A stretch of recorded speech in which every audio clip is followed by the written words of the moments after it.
Hi అండి, అందరూ ఎలా ఉన్నారండి? మాకైతే మార్నింగ్ 6:30కి ఇలా ఉందన్నమాట. నైట్ అంతా అయితే గాలి ఎక్కువగా ఉంది కానీ వర్షం అయితే లేదు.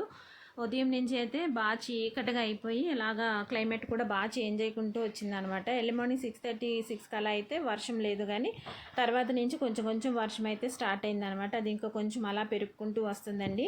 ఇటు విశాఖపట్నం అటు కాకినాడ వైపు ఫుల్ వర్షం ఉంటుంది, తర్వాత సైక్లోన్ కూడా ఎక్కువ ఉంటుంది అనేసి అంటున్నారు. అప్పట్లో హుదర్ తుఫాన్ కూడా వచ్చినప్పుడు వైజాగ్కి అప్పుడు చాలా అంటే బాగా ఎక్కువ అనౌన్స్ చేశారనమాట. వీధుల్లోకి కూడా తుఫాన్ చాలా ఎఫెక్టివ్గా ఉంటుంది, అందరూ జాగ్రత్తగా ఉండండి అంటే అప్పుడు చాలామంది లైట్ తీసుకుని నవ్వుకున్నారనమాట. ఏంటి ఇంత ఎక్కువ చేస్తున్నారు అని. గవర్నమెంట్ చేసే ఈ ప్రచారాలను వీటిని కూడా మీరు అంత లైట్గా అయితే తీసుకోకండి, సీరియస్గా తీసుకోండి. అలాగని భయపడిపోతూ కాదు కానీ కొంచెం సీరియస్గా తీసుకోండి. వాళ్ళైతే ఏమైతే ఇన్స్ట్రక్షన్స్ ఇచ్చారో అవన్నీ తీసుకుంటూ జాగ్రత్తగా అయితే ఉండండి. ఎమర్జెన్సీ అవసరమయ్యే ఉంటాయి కదా, మెడిసిన్స్ అలాంటివి, ఫుడ్ ఐటమ్స్ కానీ అన్నీ అలర్ట్గా పెట్టుకొని ఇంట్లో రెడీ చేసుకుని ఉంచుకోండి.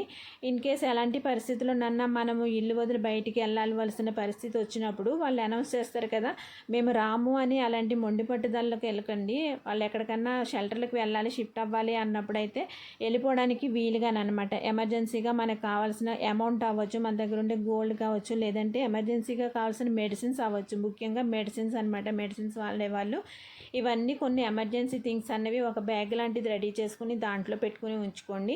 ఇమీడియట్గా షిఫ్ట్ అవ్వాలనుకున్నప్పుడు అవన్నీ మనకి హెల్ప్ అవుతాయి అనమాట. దేన్ని లైట్గా తీసుకోవద్దు, అలాగని కంప్లీట్గా భయపడిపోతూ ప్యానిక్ కూడా అవ్వద్దండి.